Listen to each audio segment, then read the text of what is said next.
Hi student, and today I'm going to solve question number 5 from exercise 8.2 class 9 की quadrilateral chapter है हमारा। Question number 5 बहुत ही interesting है और बहुत ही अच्छे से आपको समझना होगा। तो इसमें हमें क्वेश्चन बोला हुआ है, in a parallelogram A B C D E and F are the mid points of sides A B and C D. जो ई और एफ है ये मिड पॉइंट है ए बी के एंड सी डी का। मिड पॉइंट यानी कि बीच का पॉइंट है एकदम, यानी कि जो बी ई होगा और ए ई होगा वो बराबर होगा आपस में। ऐसे ही C F and D F बराबर होगा आपस में। तो show that the line segment A F and E C trisect the diagonal B D. तो हमें शो करना है जो ये लाइन दे रखी है ए एफ एंड सी ई और ई सी, ये ट्राइसेक्ट करती है बी डी को। ट्राइसेक्ट यानी कि ये जो लाइन है ये ट्राइसेक्ट यानी कि तीन भाग में जो डिवाइड किया है ये आपस में बराबर होनी चाहिए, ये हमें शो करना है। तो यानी कि हमें प्रूफ क्या करना है, यानी कि टू प्रूव क्या करना है हमें कि D P equal to P Q equal to B Q, ये प्रूफ करना है हमें क्वेश्चन में, यानी कि ट्राइसेक्ट करती है। तो कैसे करेंगे प्रूफ? सबसे पहले हमें क्वेश्चन में क्या बोला गया है कि जो ए बी सी डी है, ए बी सी डी है वो क्या है, पैरेललोग्राम। अगर पैरेललोग्राम है तो अपोजिट साइड बराबर होती है और पैरेलल भी होती है। तो हम कह सकते हैं क्योंकि A B C D is a parallelogram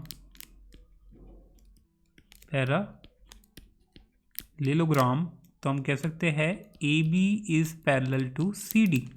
parallel होती है ना, अपोजिट साइड पैरेलल होती है। तो अगर पैरेलल है, अगर ए बी पैरेलल है सी डी के तो ए ई पैरेलल होगा सी एफ के। हो सकता है, ऑफकोर्स होगा, क्योंकि ये इसी के साइड का पार्ट है। तो हम कह सकते हैं हैंस अगर ए बी पैरेलल है सी डी के तो ए ई पैरेलल होगा हमारा एफ सी के। तो हम कह सकते हैं ए ई पैरेलल होगा हमारा एफ सी की। कोई डाउट? कोई भी डाउट नहीं होना चाहिए। उसके बाद हमारा क्या आता है, क्योंकि क्वेश्चन में बोला गया है, क्योंकि guys A B C D जो है हमारा एक पैरेललोग्राम है, तो पैरेललोग्राम में अपोजिट साइड भी इक्वल होती है। तो हम कह सकते हैं क्योंकि अगर A B C D parallel है तो ये इक्वल भी आपस में, क्योंकि ये एक पैरेललोग्राम है एंड पैरेललोग्राम में अपोजिट साइड इक्वल होती है। तो हम लिखेंगे इसमें reason opposite sides of parallelogram. ठीक है। तो अगर A B equal to C D बराबर है, अगर A B equal to C D बराबर है और साथ में बोला गया है कि ए ई जो ई है वो मिड पॉइंट है ए बी का एंड एफ मिड पॉइंट है हमारा सी डी का। तो हम कह सकते हैं कि अगर ये A B equal to C D है तो इसका जो हाफ होगा वो भी एक आपस में बराबर होंगे। तो half of A B equal to half of C D होगा नहीं होगा? ऑफकोर्स होगा। And half of A B क्या है? हाफ ऑफ ए बी यानी कि ए बी का आधा क्या है? तो ए बी का आधा हमारा ए ई है एंड बी ई है। तो मैं ए बी का आधा ले लेता हूँ ए ई। ठीक है। एंड सी डी का आधा क्या होगा? सी डी का आधा हमारा एफ सी है एंड डी एफ है, क्योंकि एफ मिड पॉइंट है हमारा सी डी का। तो मैं ले लेता हूँ हाफ ऑफ सी डी को एक जगह ले लेता हूँ मैं एफ सी ले सकता हूँ ना। तो यानी कि ये आपस में बराबर हो जाएगी साइड। ठीक है, ये बराबर हो गई आपस में। तो हमने क्या शो कर दिया कि ए ई पैरेलल है हमारे एफ सी के और ए ई बराबर है हमारे एफ सी के। तो आप देखेंगे कि ये भी एक तरीके से पैरेललोग्राम दिख रहा है शेप में देखने में। और अभी हमने शो कर दिया है कि इसकी जो ए ई साइड है वो बराबर है एफ सी के, अपोजिट साइड हमारी बराबर आ रही है और पैरेलल भी शो कर दी है। तो हम इजीली कह सकते हैं कि ये क्या है, पैरेललोग्राम। तो हमने क्या शो करा है, इन क्वाड्रिलेटरल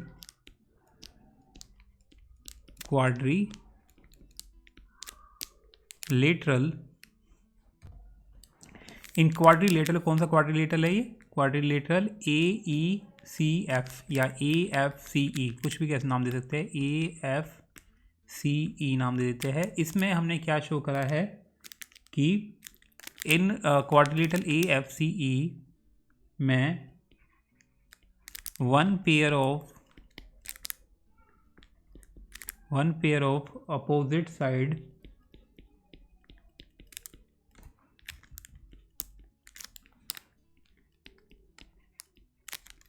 साइड्स कौन कौन सी, AE is AE and CF, AEF, AE and CF और FC, FC ये, ठीक है, आर पैरेलल और सॉरी इज पैरेलल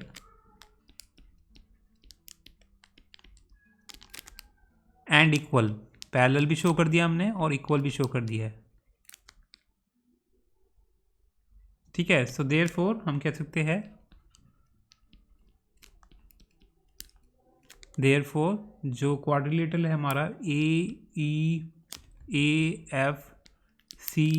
वो क्या है, एक पैरालेलोग्राम है, पैरालेलोग्राम, ठीक है। अगर ये पैरालेलोग्राम हैं तो हम कह सकते हैं कि जो AF है ये भी हमारा पैरेलल होगा हमारा CE के, तो हम इसलिए कह सकते हैं जो AF है वो पैरेलल होगा हमारे CE के, क्योंकि अगेन आपको लिखना है अपोजिट साइड्स ऑफ पैरेललोग्राम, ठीक है।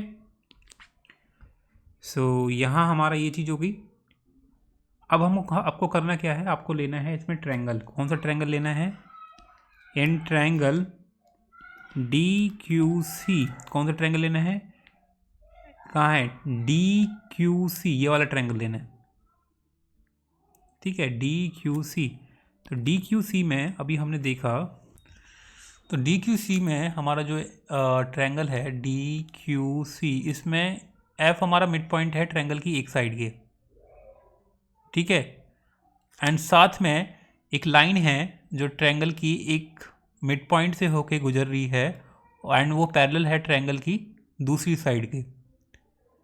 तो इसमें हम यूज़ करेंगे कॉन्वर्स थ्योरम मिड पॉइंट की। तो वो क्या कहती है, तो ट्रायंगल की कॉन्वर्स थ्योरम कहती है कि अगर कोई लाइन, एक ट्रायंगल है, अगर कोई लाइन ट्रायंगल की एक साइड के मिड पॉइंट से होके गुजरती है, ठीक है, ट्रायंगल की एक पॉइंट मिड पॉइंट से होके गुजरती है, सपोज ये ट्रायंगल का की एक साइड है जिसका ये मिड पॉइंट है, उससे कोई लाइन होके गुजरती है, तो वो पैरेलल हो जाती है ट्रायंगल की इस साइड के, ठीक है।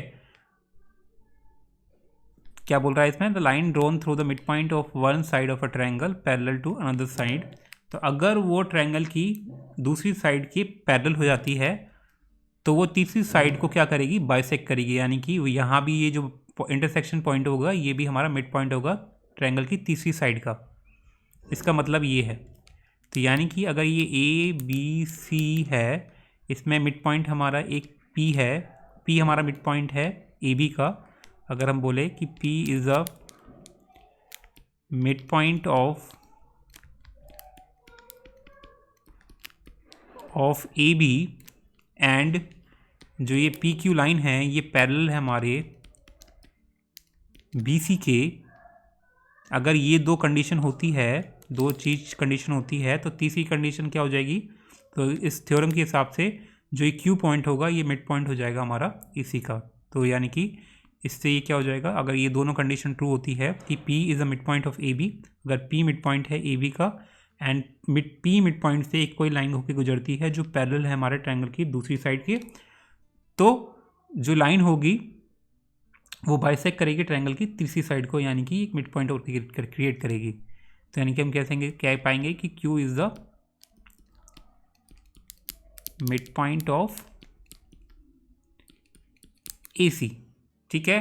तो ये थ्योरम आपको यूज़ करनी है इस वाले ट्रायंगल में। ये मुझे बहुत अलग से समझाना पड़ा है क्योंकि मैंने पिछले क्वेश्चन में भी आपको समझाया था। अगर आपने नहीं देखा है इसलिए मैंने यह समझाया है, अगर आपने देखा है तो you can skip this part. So यहाँ let's come back to this guys triangle DQC। सो DQC में भी यही सेम केस है, क्योंकि हमें पता क्या है, हमें पता है कि सबसे पहले कि जो F है is the mid point, is the mid point of triangle की एक साइड का मिड पॉइंट है एंड इसी मिड पॉइंट से एक लाइन होकर गुजर रही है, कौन सी, AF। इस मिड पॉइंट से होकर गुजर रही है ना, देखो ए एफ है वो एफ पॉइंट से होकर गुजर रही है एंड वो पैरेलल है हमारे ट्रायंगल की दूसरी साइड के, किसके, तो देखो क्योंकि अगर ए एफ जो ए एफ है अगर पैरेलल है हमारे सी ई के, तो वो पैरेलल होगा हमारे सी क्यू के भी। ठीक है, तो यानी कि हम कह सकते हैं जो ये ए एफ है ये पैरेलल किसकी होगी, हमारे ट्रायंगल की दूसरी साइड के, यानी कि सी क्यू के पैरेलल होगी ये। अगर ए एफ पैरेलल है हमारे सी ई के, अभी हमने चेक करा था, ऊपर दिखाया था कि जो हमारी ए एफ है, कहाँ ए एफ है, हाँ ये रहा, हमारी जो ए एफ है वो पैरेलल है हमारे सी ई के, क्योंकि ये पैरेललोग्राम हमने शो करा है। तो अगर ए एफ हमारा पैरेलल है हमारे सी एफ के, तो जो ई पी होगा वो भी पैरेलल होगा हमारे सी क्यू के, या ए एफ पैरेलल होगा हमारे सी क्यू के। तो हमने दो कंडीशन हो गई, पहला कि एफ मिड पॉइंट है हमारा डी सी का, एंड साथ में जो ए एफ है वो पैरेलल है हमारे सी क्यू के। तो मिड पॉइंट की जो कन्वर्स थ्योरम है, जिसके हिसाब से अगर कोई लाइन ट्रायंगल की एक साइड के मिड पॉइंट से गुजरती है एंड वो पैरेलल है ट्रायंगल की दूसरी साइड के, तो वो तीसरी साइड को बाइसेक्ट करेगी। यानी कि हम कह सकते हैं अगर ये दो कंडीशन ट्रू होती है तो हम कह सकते हैं कि जो एफ पी होगा, पी, तो हम लिखेंगे बाय थ्योरम 8.9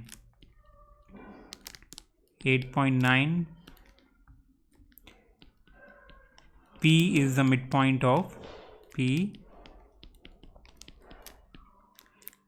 of किसका, डी क्यू का।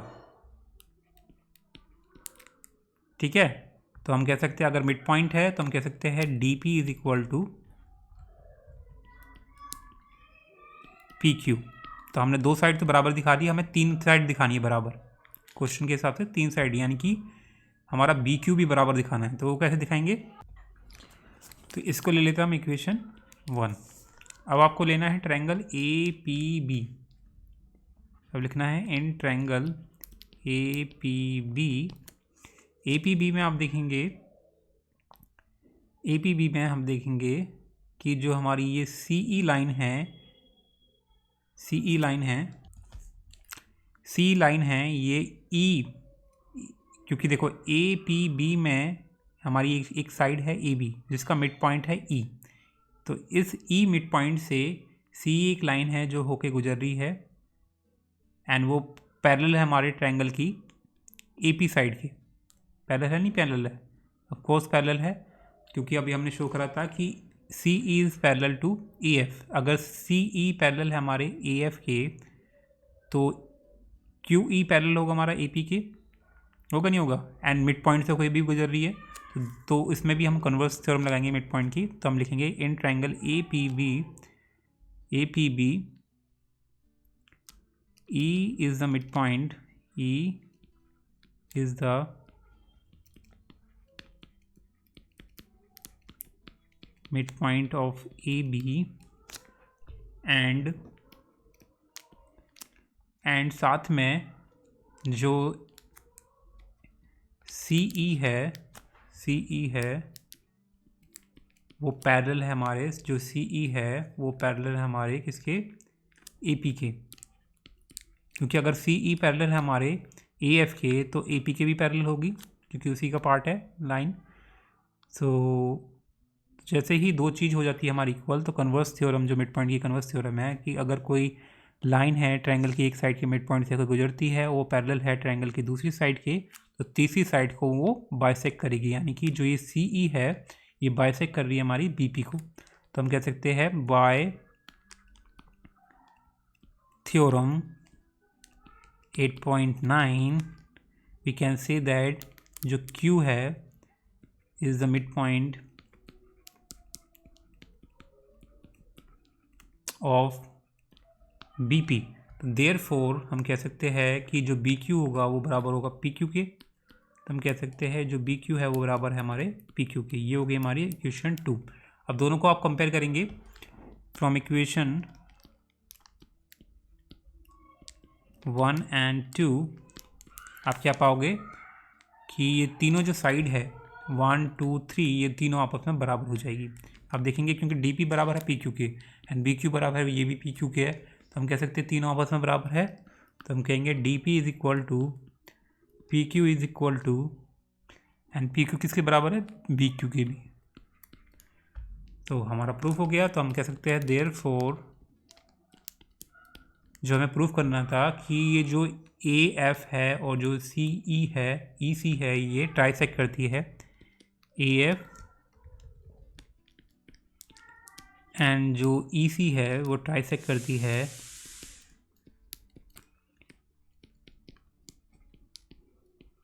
डायगोनल किसको, कौन से डायगोनल को, बी डी को। Fine, so this is how you can solve this question, guys. Hope you like it. Subscribe for more videos. Till then, bye bye.